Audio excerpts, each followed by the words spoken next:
Live from WRAL News Headquarters in Raleigh, your number one source for local news. WRAL News, coverage you can count on. Right now at 8 o'clock, a Raleigh man going on trial accused of beating his mother to death. What's at stake as jury selection starts? Two weather makers need to know heading out the door. It feels fantastic with low humidity this morning, but very quickly it's hot again. I'll show you why. And big changes in Zebulon. Your chance today to ask questions about a major shakeup in town leadership. We're following that story and others as you are waking up here on your Monday morning. Thanks so much for choosing to watch us here on WRAL News and Fox 50. I'm Chris Levingood. And I'm Michelle McConaughey. Yep, we're here Monday again, but we're going to make it fun for you. First, we're going to head outside. Meteorologist Elizabeth Gardner on the weather patio in a light jacket this morning because it's a little chilly out there.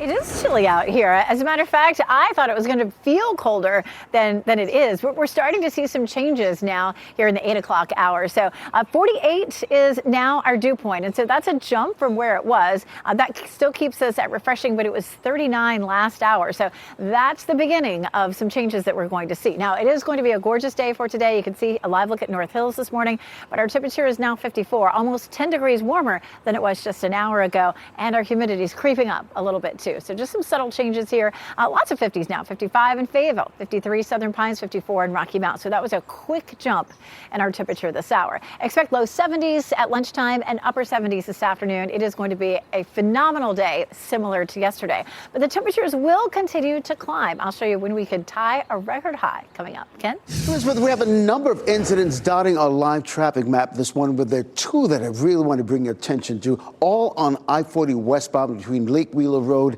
and Rock Quarry Road in Raleigh. This one near Lake Wheeler Road, it's really a situation that's in the clearing phase, but you can still see the lingering delays there on Lake Wheeler, on I-40 westbound. Also, this I-40, I-440 crash right near the interchange, causing quite a bit of a backup there on I-40 and those westbound lanes. If you're coming in from Garner this morning, you might want to use Highway 70. Things are beginning to clear up just a bit as we see from this camera at I-40 and Rock Quarry Road. So keep that in mind as you're about to head out this morning. In terms of other major routes heading into the capital city, here's what we're looking at for you if you're coming into the capital city. I-87, this crash is likely in the clearing phase. That's going to probably going to be cleared probably in the next few minutes or so. No need to use Pool Road as an alternate route. Other major routes, you're looking at a 10-minute delay. That's because of that crash to the I-440 interchange. You're looking at a 10-minute delay and 13-minute delay from Finns and Wake Forest coming in on US 1 Capitol Boulevard, if you will. Elsewhere in the Bull City, very little to no delays heading into Durham this morning. You're getting ready to head out the door. Tune us in on the radio. Traffic on the go, 101.5 HD3. A person is in custody after troopers say they led them on a chase in Durham. State Highway Patrol says the chase started on I-885 at around 340. Troopers used essentially a pit maneuver to end the chase near T.W. Alexander Drive and South Miami Boulevard. In fact, the WRAL breaking news tracker was there as the car was being towed away. No one was injured, according to authorities, and we are working to learn more about the charges the driver will face. We are learning new information about the Raleigh man accused of beating his parents, killing his mother. WRAL's Kelsey Coffey joins us live from the Wake County Justice Center with the details we are gathering from new court documents. Kelsey. Michelle, we just learned new details from court documents related to this case in the last 15 minutes. And in the next few hours, a jury will be selected here at the Wake County Justice Center. Our cameras were rolling the last time Christopher McCullough appeared in court. He's accused of beating his mom and dad in front of his 2-year-old son back in 2023. His mother later died from her injuries.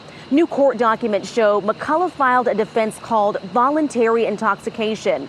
That means he's admitting that he drank during the incident and he was so drunk that he may not have been able to form intent. Now McCullough could face the death penalty if he's convicted. WRAL also obtained court documents from 2022. We found that McCullough's father, John, took out a protective order against his son, writing that McCullough had punched me several times, knocking me to the floor, and also threatened to kill me and my wife. The state plans to call McCullough's 5-year-old daughter to the stand to testify about what happened during the night of those beatings. Her therapist will be in the courtroom and her face will not be visible to the jury. Kelsey Coffey, WRAL News, live in Raleigh. Security will be increased today at Elizabeth City State University. That's because of a shooting on campus that killed a man and left 6 people injured. The shooting happened just after midnight yesterday morning after a festival called Viking Fest. The university says the 24-year-old man who died was not a student. 4 other people were shot, including 3 students. 2 others were hurt in what was happening after the shooting. None of the injuries are considered life-threatening. A man accused of stabbing 2 women and assaulting a child in Wake County is expected in court today. It happened on Rutledge Landing Drive in Knightdale yesterday morning. 42-year-old Stephen Tant was arrested when he returned to the scene and crashed his vehicle into a Knightdale police car. According to search warrants, Tant has a history of violence, facing other charges as recently as last year. He's facing charges including assault with a deadly weapon and assault on a child. Today, people in Zebulon get a chance to ask questions publicly after a big leadership shakeup. Both the town manager and the assistant town manager recently resigned. And WRAL's Laura Levine is in Zebulon this morning live. Laura, people there, they just want to know what's going on with their government. People who live here in Zebulon do have questions, Chris, on what exactly is going on here behind closed doors at Zebulon Town Hall. So that's why today the mayor is going to have a town hall and give an update on some of those staffing concerns, as well as discuss other current events. This is the first town hall since the town manager abruptly resigned, saying the handling of a serious personnel matter was unethical and inappropriate. 4 days later, the assistant town manager, Kellyanne Williams, also resigned. Both Todd and Williams were hired by the town late last year after longtime town manager Joe Moore resigned last June. Williams was the first to take on the role permanently in December. So the town commissioners have denied any wrongdoing, but confirmed that Williams was suspended prior to her resignation. We still have very little to no information in regards to what is the reason behind all of the sudden turnover we're seeing here, especially with these key positions. That town hall is from 5:30 to 7 p.m. at the Zebulon Community Center. Laura Levine, WRAL News in Zebulon. The Durham Public Schools budget is now in the hands of the Board of County Commissioners. It meets tonight about this. Last week, the Durham Board of Education approved a plan to cut 27 non-teacher positions July 1st. It would save the district about $2 million. And 11 of the positions are already vacant. School leaders say the other 16 employees would be offered other unfilled positions in the school system. The Durham Association of Educators released a statement in response to that decision. It read in part, quote, "This budget process was not transparent or collaborative enough, and this budget request does not prioritize what students and frontline staff need most. That is extremely disappointing." A 19-year-old is facing charges connected to a stabbing in Cary. This happened shortly after 6:15 last night on Chatham Street. A 50-year-old man was taken to the hospital with a minor injury. Police arrested Andrew Gemelli. They're working to determine the relationship between the 50-year-old and Gemelli. And a driver is dead after a fiery crash on Aviation Parkway near I-40. It happened yesterday morning. Troopers say a 27-year-old man in a Toyota SUV ran off the road, hit a pole, overturned, and caught fire. Troopers say speeding may have been a factor. A teenager is recovering after a shooting at a shopping center in Moore County. First responders found that teenager, who had been shot last night around 10 o'clock in Aberdeen. He was flown to a hospital, and the Aberdeen police chief says a fight involving 3 young men broke out there, 3 teenage boys, in fact. At some point, a gun was pulled out, and one of the teenagers was shot. The chief says they have a person of interest in this case. Happening today, Governor Josh Stein is set to speak at the NC Sheriff's Association Spring Conference. He'll highlight his public safety priorities and support for law enforcement. The conference kicks off this morning in Wilmington. And Cumberland County leaders are set to reflect on progress and look ahead to the future. Chairman Kirk DeVere will deliver the State of the County address tomorrow night. He'll provide an update on what's been done, what's happening right now, and what's next. The meeting will take place at the Cumberland County Historic Courthouse. It starts at 6 p.m. The public is invited. In terms of the Vatican, the Cardinals have chosen May 7th as the date to start conclave and elect a new pope. Tens of thousands waited for hours in line yesterday for a chance to pay their respects at the tomb where Pope Francis was laid to rest.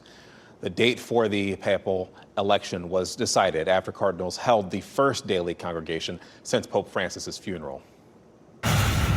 The Carolina Hurricanes have an off day today as they hope to close out their first round series against the New Jersey Devils in Game 5. The Canes took a 3-1 lead in the series with a win yesterday in Game 4 in New Jersey. They'll have a chance to put the series away tomorrow night at Lenovo Center. Puck drop for Game 5 is at 7:30, and seats are available on Ticketmaster starting at $77. Your time is 8:10. Tragedy in Vancouver. A vehicle plowed into a crowd, killing 11 people. How the community is mourning the victims. And path to recovery, how the village of Chimney Rock continues to rebuild 7 months after Helene. Get ready for some weather whiplash. It's jacket weather out here on the patio now, but we could be near a record high on Wednesday. I'll show you how things can change so quickly.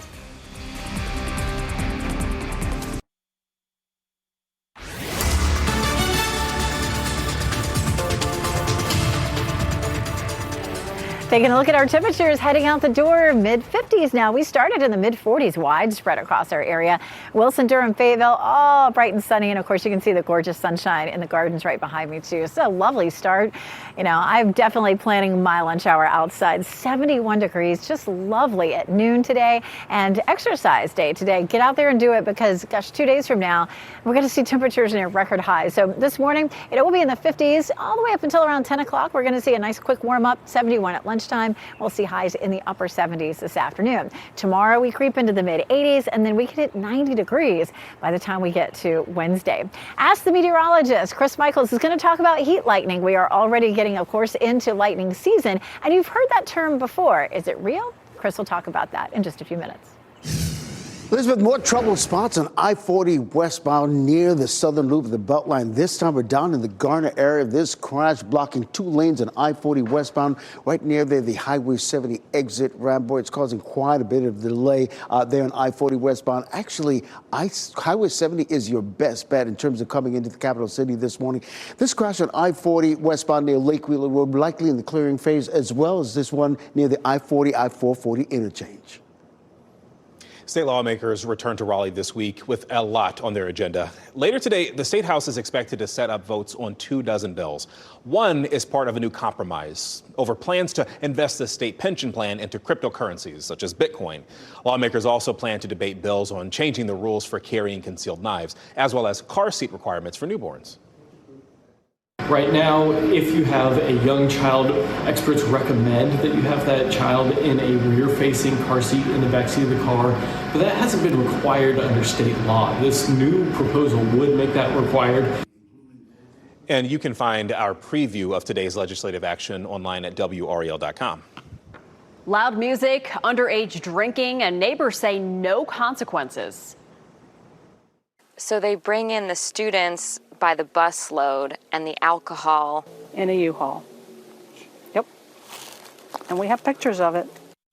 Tonight at 6, WRAL investigates the college parties invading a rural neighborhood. Friends and family are remembering a 17-year-old Apex student who was killed in a crash on Easter weekend in Virginia. A vigil was held last night outside Apex Town Hall to honor the life of Samantha Meal. She was laid to rest on Friday. Another teenager who was driving the car when Samantha was killed has been charged with reckless driving. Community members who were at this vigil say that Meal was so loved by everyone.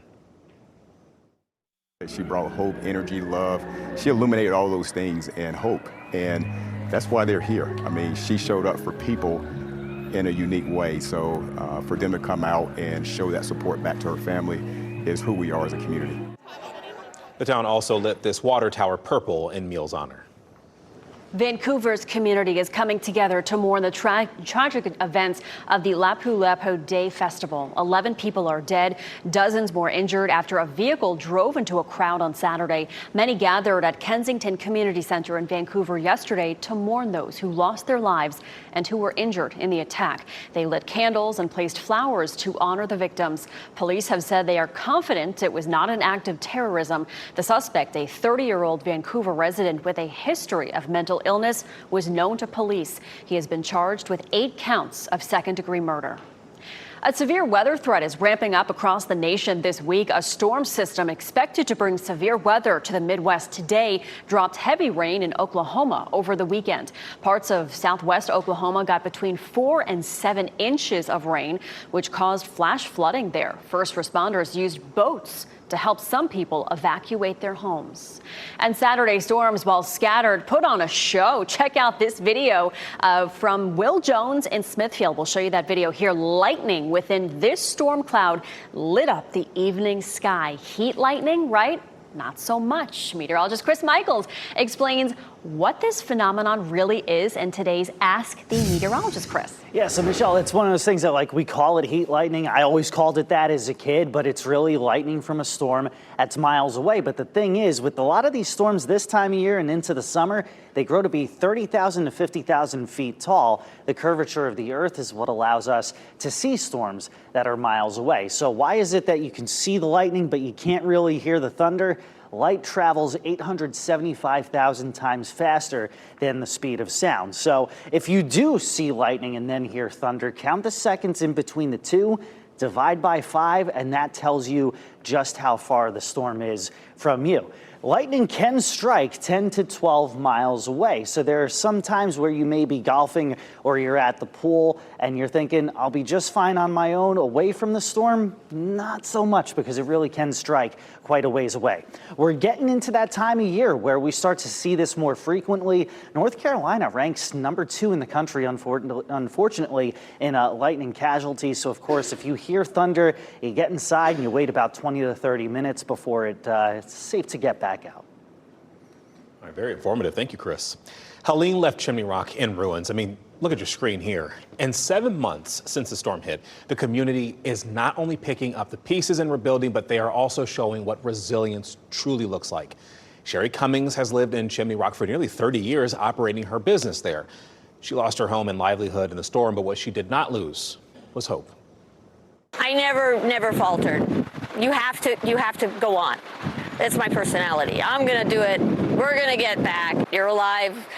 The rest is all will fall in place and you keep on trucking, the old saying. Cummings is working to reopen her store along with the rest of Chimney Rock. The village is not open to the public, but officials there hope to partially reopen this summer.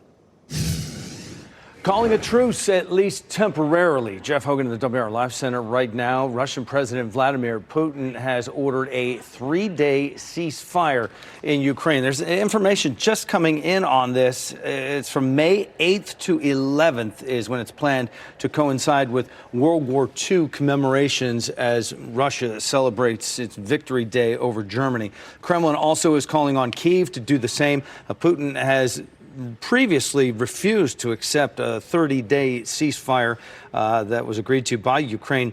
The Kremlin said the Russian president had ordered the full cessation of hostilities on, quote, humanitarian grounds for that victory day on May 9th.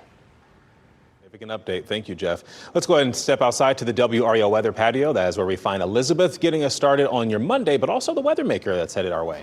We're looking at a cold front that'll come through late in the week, and ahead of the front, we're really going to warm up. So that's going to be the real weather maker for this week. In the meantime, today feels very much like yesterday. We're looking at gorgeous sunshine, low humidity. It just feels wonderful out here right now. So Fayetteville, Raleigh, Apex, Chapel Hill. Chapel Hill's courtesy of Top of the Hill Restaurant, all looking beautiful and sunny, as well as the gardens right behind me. Okay, so high pressure. Let's talk about high pressure. High pressure is sitting here. It's funneling some cool air in. High pressure systems rotate clockwise, so in that position, we're on the cool side of the high. But in the next 24 hours, it slides eastward, and then we're on the warm side of the high. A low pressure system that's moving across the country produced some severe storms overnight last night, and today it is headed toward the upper Midwest, including Minneapolis, where there's a level 4 risk of severe storms. So a severe weather outbreak is likely around Minneapolis and down to the south. So parts of the upper Midwest, really in for some rough weather. Well, high pressure is going to kick that to the north. We're going to see a front come through with some showers and storms Thursday Thursday and Friday.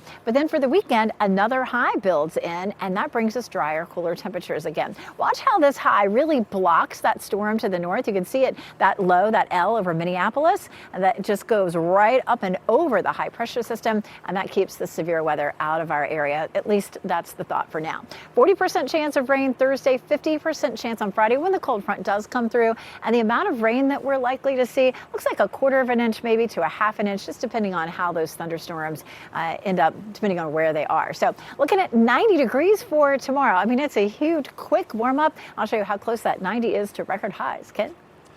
All right, Elizabeth, happening now in the WRAL traffic. You see a lot of icons on our traffic sensors this morning, but really and truly, the three that we want to bring your attention to. Let's start with this one in Garner. It's on Highway 40 westbound. You're looking at 2 lanes blocked, stretching all the way back to Highway 70 this morning. That's really your best bet in terms of coming into the capital city this morning.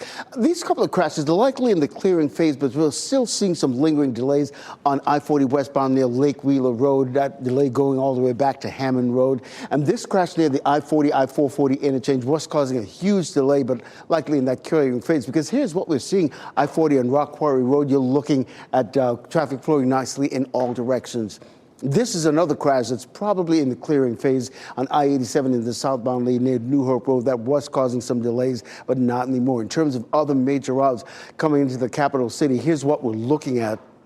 In terms of coming into the capital city, this is, you look, there's a 10-minute delay coming in off of from Wake Forest this morning. All right, thank you, Ken. Big changes in Zebulon as you look live at the town hall. Your chance tonight to get answers about a recent shakeup in town leadership. Plus, flying through the air, a speedboat somersaulted while trying to break a record. We'll show you more of this video.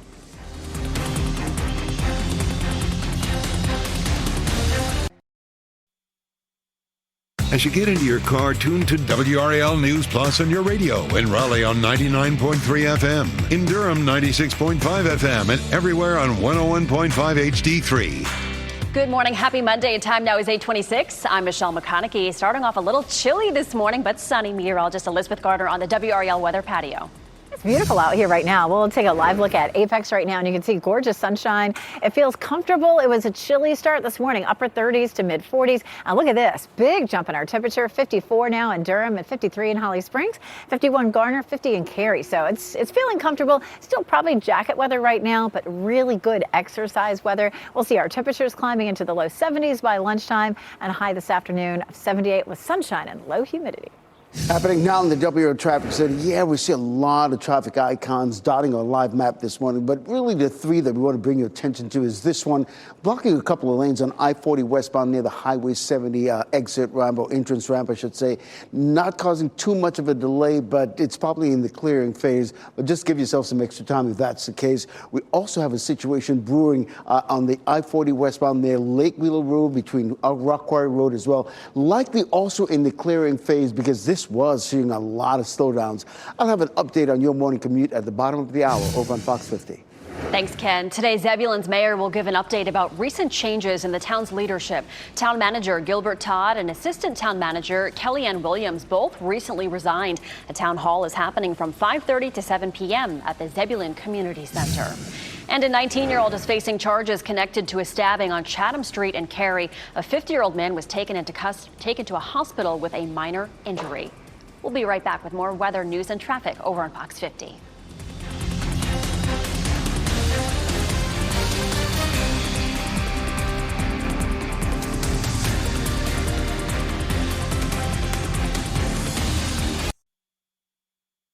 Shot in 4K ultra high definition. Your number one source for local news. WRAL News. Coverage you can count on. And how about two weather makers for us? One, a beautiful day today with low humidity, but then we're going to see near record highs by Wednesday. I'll show you why it changes so quickly. Facing the death penalty, a Raleigh man accused of beating his parents, leading to his mother's death, who's expected to be called to the stand to testify. And taking a live look at Zebulon right now, where tonight people can get answers about a recent shakeup in town leadership. The town hall happening today after both the town manager and the assistant town manager resigned.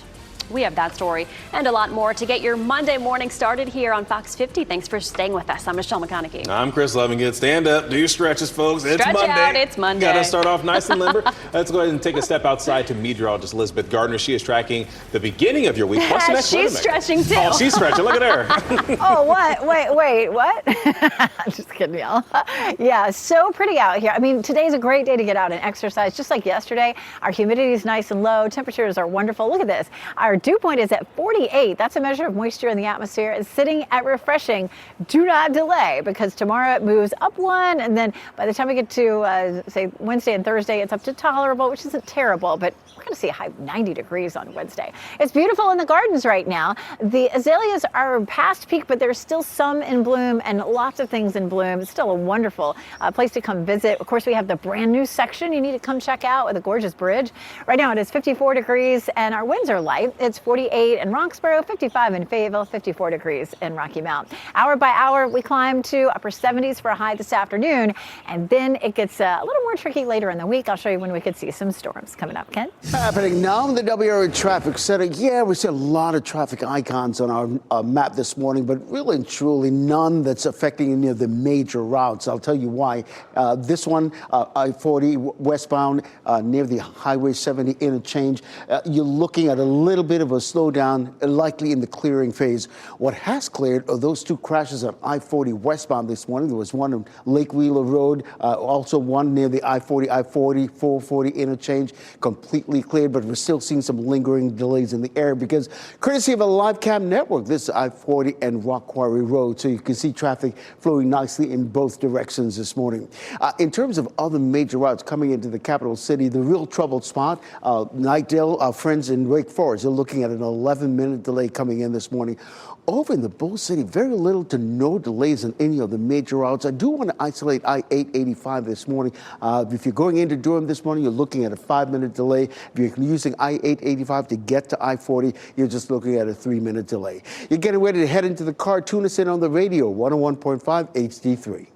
All right, thank you, Ken. Today, jury selection begins for the murder trial of a Raleigh man. Christopher McCullough is accused of beating his parents, killing his mother. WRAL's Kelsey Coffey joins us live from the Wake County Justice Center. Kelsey, McCullough's 5-year-old daughter is expected to testify. Yes, Michelle, and we just learned new information in the last 45 minutes and some court documents that are related to this trial. In the next few hours, a jury will be selected here inside of the Wake County Justice Center. Our cameras were rolling the last time Christopher McCullough appeared in court. He's accused of beating his mom and dad in front of his 2-year-old son back in 2023. His mother later died from her injuries. New court documents show McCullough filed a defense called voluntary intoxication. That means he's admitting that he drank during the incident, and he was so drunk that he may not have been able to form intent. Now McCullough could face the death penalty if he's convicted. WRAL also obtained court documents from 2022. We found that McCullough's father, John, took out a protective order against his son, writing that McCullough had punched me several times, knocking me to the floor, and also threatened to kill me and my wife. And this here is new information. The state plans to call McCullough's 5-year-old daughter to testify about what she saw that night during the beating. So we'll be sure to keep you updated on what happens next in this trial. Kelsey Coffey, WRAL News, live in Raleigh. Investigators say one person is in custody after a high-speed chase that ended near Durham around 4 o'clock this morning. It ended on I-885 near the Ellis Road exit. Troopers used a pit maneuver to end the chase near T.W. Alexander Drive and South Miami Boulevard. Nobody was hurt.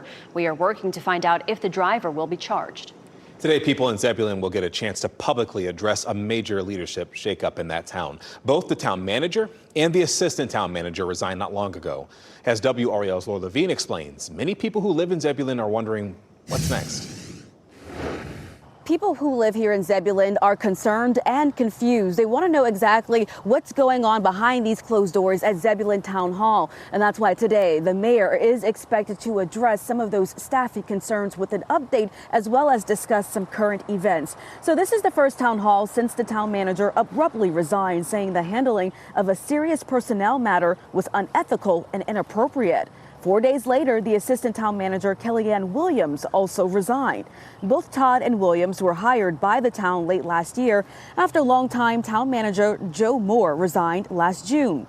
Williams was the first to take on the role permanently in December. The town commissioners denied any wrongdoing but confirmed that Williams was suspended prior to her resignation. So we still have little to no information regarding what exactly is the reason behind the sudden turnover with these key positions. Today, the community is expected to get some type of information, some answers with this town meeting happening from 5:30 to 7 p.m. at the Zebulon Community Center. Laura Levine, WRAL News in Zebulon. A traffic pattern has now shifted into place on Falls of Neuse Road. Raleigh Water closed the right southbound lane near WakeMed North Hospital at 7 a.m. A temporary lane shift will allow 2 lanes of southbound traffic to be maintained. The shift is expected to be in place through Friday, May 9th. A teenager was shot at a shopping center in Moore County, and this happened last night around 10 o'clock in Aberdeen. Police say 3 teenagers got into a fight and one of them was shot. That person was flown to a hospital. The police chief says they have a person of interest in this case. A 19-year-old is facing charges connected to a stabbing and carry. This happened around 6:30 last night on Chatham Street. A 50-year-old man was taken to the hospital with a minor injury. Police arrested Andrew Gemelli. They are working to determine the relationship between the 50-year-old and Gemelli. Today, Canadians will vote in an election that will determine their next prime minister. Prime Minister Mark Carney wants to hold on to that position. You may recall he took over after Justin Trudeau stepped down last month. It's a little different in Canada. Citizens don't directly vote for the prime minister there. The leader of the party with the most lawmakers in parliament becomes prime minister. The Trump administration's tariffs are expected to be a big issue for voters. A man is dead and at least 4 others were shot at a university in eastern North Carolina. This happened in Elizabeth City State University just after midnight yesterday morning. The university says it happened at the center of campus following an event called Yard Fest, which is part of their annual Viking Fest celebration. Elizabeth City State says a 24-year-old man who was killed was not a student. 3 of the 4 people injured in the shooting were students. 2 other students were injured during the commotion after the shooting. President Trump is defending the arrest of Wisconsin Judge Hannah Dugan. The FBI arrested her on Friday, and she's accused of helping an immigrant here illegally avoid arrest. We can't let these people stay, and the courts are allowing them to stay. And we're just not going to allow it. Dugan's arrest is an example of the Trump administration's focus on judges' conduct, especially regarding immigration. The Justice Department says it will investigate any local leaders who do not help federal authorities on immigration matters. Shots fired at the Fayetteville Dogwood Festival prompted it to close early. Officers responded to reports of shots fired on Maiden Lane just outside the festival's ground around 8:30 on Saturday night. The gunfire sent people in the crowd running, including Fawn Dockery, who was there with his wife and daughter. Dockery lost his 8-year-old daughter, Genesis Dockery, in a shooting in 2023, which WRAL has covered extensively. I think I was more traumatized and shocked that, again, we're in this situation. Shots are fired in Fayetteville again. We need to make sure that we are being accountable and responsible in our own homes. That is the first line of defense. That is the first line of education. That is the first line of discipline and accountability that we have to take to stop this problem. Fayetteville police officers were seen canvassing that area yesterday. Your time is 8:39. Hit and run on water. A person is dead and others were injured in a boat crash. We'll give you a closer look at the police response in Florida as investigators look for the person responsible. And deepfake scams costing money and peace of mind for many. 5 on your sides, Keely Arthur will show you some ways to tell if what you're seeing is real. We'll give you a live look at Lewisburg this morning. It's a good idea maybe to layer up this morning. We're going to show you what causes us to go from the 40s to near 90 in 2 days.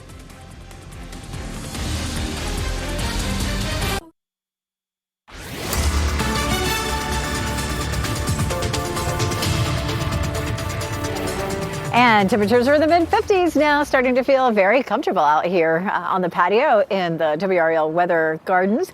54 in Wilson and Durham, 55 in Fayetteville. Beautiful sunshine, low humidity. It's going to feel very much like yesterday. If you can carve out a little time to get outside today, maybe at lunchtime, temperatures will be in the low 70s and it'll feel fantastic. You know, we're getting into the time of year where, you know, it can be hot. Like Wednesday is probably going to be too hot to try to grill out, but you can do it today. It's not going to feel bad. At 5 o'clock, 77, and at 8 o'clock, 69 degrees. So feeling good out there for us. We do have warmer temperatures on the way by the middle of the week. Plus, we'll end the week with a chance of thunderstorms. I'll walk you through it coming up. All right, Elizabeth, happening now in the WO Traffic Center. Boy, do we have a situation definitely clearing up on most of our major routes this morning, but we do have a couple of things happening on Wade Avenue that I want to bring your attention to. This one in particular on Wade Avenue southbound near touching all the way back to Oberlin Road. So keep that in mind. Hillsborough Street might be your best bet if you're heading out this morning. All right, thank you, Ken. New this morning, one person is dead, others are hurt after a boat hit a ferry filled with people in Clearwater, Florida. This happened around 8:40 last night. Investigators say a boat crashed into the Clearwater ferry and left the scene. 45 people were on board the ferry. One person died, 6 others were hurt. Police say 2 people were taken by helicopter to hospitals. Investigators say they believe they found the boat. No arrests have been made yet. And some people in Durham are protesting against ICE agents in public schools.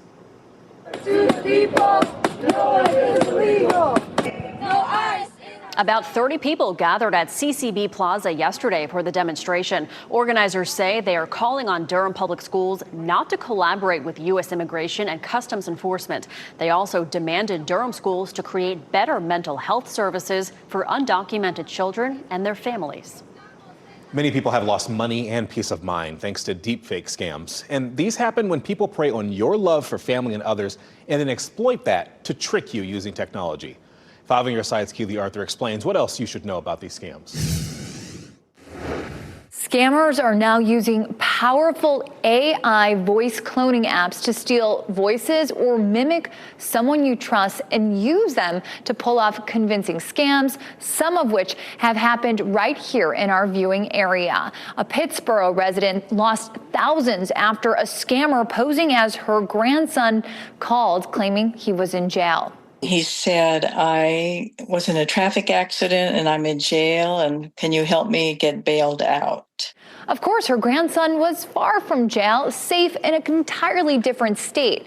But she didn't realize that until after she'd sent scammers about $5,000. Before you pass any judgment, know these deepfakes are so advanced, it's even hard for experts to tell the difference. What's worse, there are no federal laws to stop someone from cloning your voice without your permission. Always be wary of these types of calls. Any call or text that feels off, trust your gut and call a friend. Say, does this sound normal?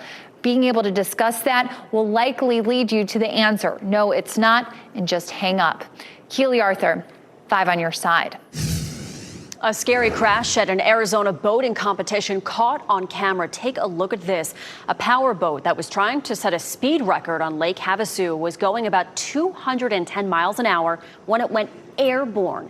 It turned end over end several times before landing in the water. 2 people in that boat suffered broken bones, but they are expected to be okay. Goodness, intense video. Tomorrow, we expect a final decision on whether to keep fluoride in drinking water in Harnett County. And this would also affect people in Holly Springs and Fuquay-Varina. This is happening after health leaders recommended to the County Board of Commissioners to keep it last week. Board of Health members spent 20 minutes watching a presentation on the benefits of water fluoridation. Members emphasized fluoride levels are closely monitored. Broogaloo may be done for 2025, but breweries from Western North Carolina hope it'll have a lasting impact on their businesses. The annual event draws tens of thousands of people to downtown Raleigh, hoping to sample some of the more than 110 breweries on offer. It's always big business for brewers, but for Asheville and Boone-based breweries, the festival only offered an opportunity to get the word out that 7 months after Hurricane Helene, they are back open for business and ready and willing to become tourists in mountain towns. The town of Boone is vibrant already. Like, we're ready to bounce back and to have tourists in our area again. and look for a normal year for sure. Moonshine Brewing. I like that. New numbers from the new state government show that there has been significant progress cleaning up from Helene. More than 1,300 roads have reopened since the storm, and more than 6 million cubic yards of debris have been removed from mountain communities. A clue about the final film in a possible trilogy and a new way to go inside your favorite movies. David Daniel has those details with the Hollywood Minute. You know, the little amortization book and the green eye shade. The dorky pocket protector and... I have a pocket protector. That's a nice one. Anna Kendrick's Dana and Ben Affleck's Chris connected, eventually, in 2016's The Accountant. But Kendrick and her character did not return for the recent sequel. However, director Gavin O'Connor says he's long planned an accountant trilogy. And he tells the New York Times he's been texting with Kendrick, and she said she's 100% in if we want. Here's the band. Good evening again. This is Mark and the Starlighters, and we're going to make this a night to remember. So let's get started! Universal Fan Fest nights at Universal Studios Hollywood lets fans immerse themselves in their favorite films and franchises. Opening night brought Back to the Future co-writer Bob Gale back to the Enchantment Under the Sea dance. It's amazing, and it's just amazing to see the people reacting the way that they are. They're having the best time. It's the closest anybody can get to actually being in the movie. In Hill Valley, just north of Hollywood, I'm David Daniel. This morning, we're expecting an announcement in Washington, D.C. about the new home of the NFL's Commanders. The team is expected to announce it is returning to the site of its former home, RFK Stadium. The team played there from 1961 to 1996 before moving to a new stadium in suburban Maryland. The Commanders owner has said he would like the new stadium built by 2030. It's expected to cost more than $3 billion. A procession in Kansas City honored a first responder who was killed in the line of duty. Police say that a woman stabbed paramedic Graham Hoffman while they were in an ambulance on the way to a hospital. This happened early yesterday. The fire chief said the stab wound pierced Hoffman's heart. The 29-year-old had been with the Kansas City Fire Department since 2022, and the woman is now in custody and facing charges. Another tribute to Pope Francis in the sky above Spain. Hundreds of drones hovered above the Montserrat Abbey last night in formation of a portrait of the Pope. The 15-minute tribute was part of the observance of the Day of the Virgin of Montserrat. We do want to take a step outside with meteorologist Elizabeth Gardner. She has her light jacket on there for the most part, but I suspect later in the day that'll be removed. Temperatures climbing to the upper 70s this afternoon, so it's really going to feel great. Very similar to what we saw yesterday. We'll take a live look at the gardens behind, and it's still a beautiful place to visit out here. Plenty of things are blooming. Temperature currently at 54, so it's a cool start, but we started in the upper 30s to mid 40s across most of the region this morning. So we're seeing a nice quick warm up here in the 8 o'clock hour, and that continues. We'll see 71 around lunchtime. Our temperatures right now mostly in the 50s, 59 in Clinton, 55 Fayetteville, 54 in Rocky Mount and in Roxborough. Around the Triangle area, more temperatures similar to that. It's 57 in Apex, 55 in Garner, and 56 degrees in Cary. So it's warming up. So we went this morning from 45 degrees. Now we're going to see a high of 90 on Wednesday, and that 90-degree high could end up tying a record. Here's how this all happens. So right now we have high pressure system that's just to our west. It's funneling in some cool air. So you can see the blue shaded color contours there, that cool air coming out of the north. We'll roll it through the rest of the day today and into early tomorrow, and we start to see the wind direction changing. And as it changes, of course, the colors turn to yellow and red, signifying the warmer air coming in. So it's going to be a fast warm up for us. This afternoon, 78 in Raleigh and Durham, 81 in Fayetteville,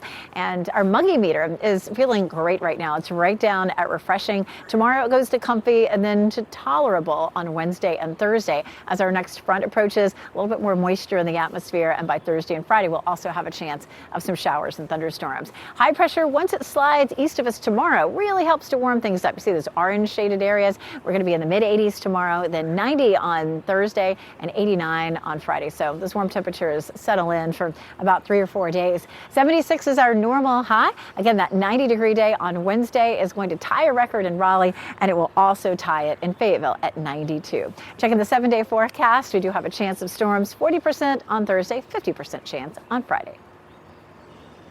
All right, thank you so much, Elizabeth. Roller coaster weather for North Carolina, as per usual. Before we go to break, here are your winning lottery numbers. We'll get another check on weather and traffic coming up next.